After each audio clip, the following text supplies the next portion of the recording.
Hey Aaron, my name's Joey, and I too have a passion for cooking and music. So I'm going to show you how to make one of my favorite recipes. It's a roasted pork panini with a mustard and garlic mayo. So let's get started. Alright, so the first thing I'm going to do is go ahead and make my rub for the pork.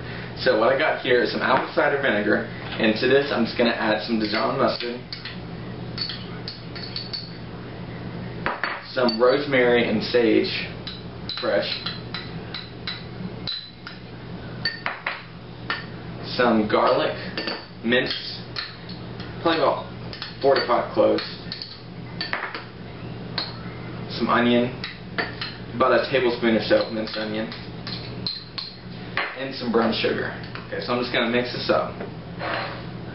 Alright, that's looking good. And the brown sugar is really good in there because not only does it add a little bit of sweetness to balance things out, but it'll also caramelize and help get a nice crust on the pork. So, next thing we're going to do is go ahead and rub this down on our pork. Alright, so I got my pork loin here. And now what we're going to do is take some olive oil and drizzle it over the pork loin, and then season it with salt and pepper. The reason I didn't put the salt down into the sauce I was making is because I like to see how much salt there is compared to the pork, instead of just guessing and be too salty. So, good amount of seasoning. Alright, and the other side too.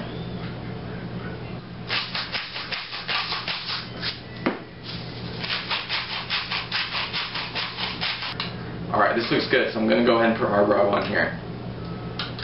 Just pour a good amount over it. Rub it down into the meat. And this fresh rosemary and garlic smells so good.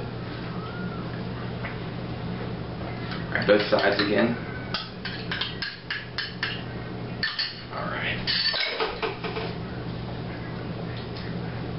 Alright, now this is just going to be going into an oven at 350 degrees to slow roast for about 3 hours. But before I do that, I want to go ahead and set it aside for about 30 minutes to an hour to let it marinate in this juice a little bit. Alright, so this has been marinating for a while, and all I did was just cover it in some aluminum foil, and now we're going to stick it in the oven.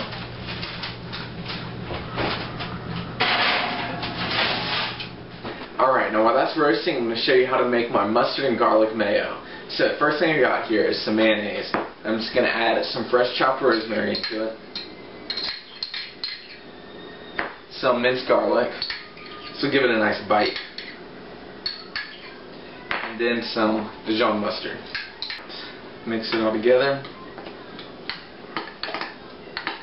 Maybe some olive oil too. Everything's better with olive oil, right?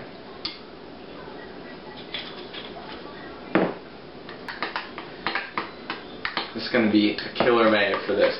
So I'm just going to go ahead and stick it in the fridge while it's cooking. We can finish it up.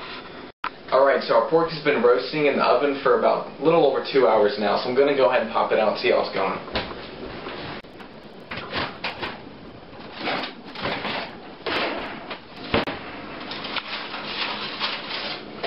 Oh yeah, that's looking good. And it smells so good. Okay, right now what I'm going to do is go ahead and take off the aluminum foil, and discard this and cook it the rest of the way without the aluminum foil on there, so it gets a nice crust on the outside. Okay, so it needs about 30 more minutes in the oven, so I'm going to go ahead and baste it right now in this liquid that it's been cooking in, and just take a spoon and pour it over the pork. And I'm going to do this about 2 to 3 more times before it's done. Okay. You know, it's starting to get cold here in North Carolina, and I'm in the mood for some comfort food, but I wanted something a little more different, a little more edgy, so I came up with this recipe that incorporates like a traditional roast, only in an awesome sandwich. So I think it works really good. Alright, so I'm going to go ahead and stick it back in the oven to finish cooking. Alright, our pork is done. It's looking great. So I'm just going to go ahead and let it rest now for a little bit. And what that's doing is just letting all the juices inside of it kind of relax and mellow out. So when we cut it open, all the juices don't flow all over the place and we end up with a dry piece of pork. So while that's resting, I'm going to go ahead and chop up the vegetables and fruit that we're going to use on this panini. So I've just got a tomato. Just going to cut it into slices.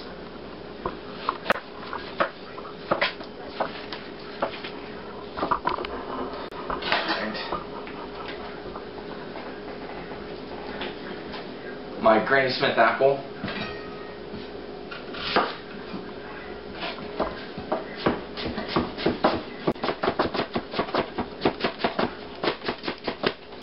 I'm just kind of going all over the place here. Just want it thinly sliced. And then some fresh basil. Probably my favorite herb. I'm just going to take it, still Alton Brown's technique. Take it and just kind of wrap each leaf up inside of each other. Just like that. And just cut it into ribbons. Alright, it's looking great. The last thing to do is go ahead and cut my bread.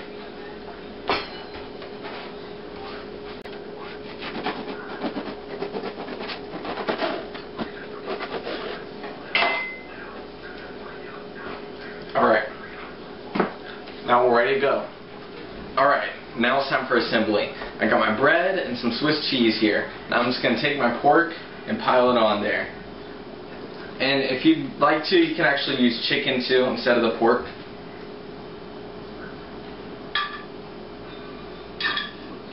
It's all kind of falling apart, but don't worry, that's a good thing. The reason I love this sandwich is because it's like comfort food kicked up a notch. You got the slow roasted juicy pork, and then the sweetness from the tomatoes, and then you also got the crispy apples, which is a common thing to be cooked with pork, but I got them on here fresh so they're nice and crisp and add some tanginess to it too. So I'm just going to pile it up. Some fresh basil. Some more cheese. You can never have too much cheese, right? Then top it off with my garlic mustard mayo, which adds a nice bite to it too. Alright. Just going to give it a good press. Now, last thing I do before I put on my panini press is just spread some butter on top. Alright. Now, over to my ancient panini press.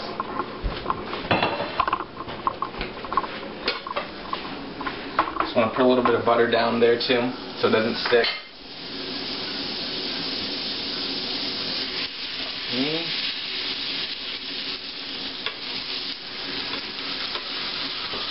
There we go.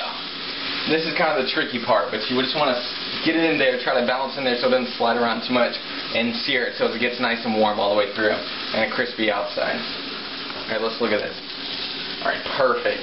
Nice golden brown crust on there. Slide it off. Man, Aaron, I wish you could smell this. It smells amazing. Alright. Alright, there you have it. My roasted pork panini with a garlic mustard mayo and sliced Granny Smith apples. So, I hope you like my recipe, and I hope I get a chance to come cook with you sometime.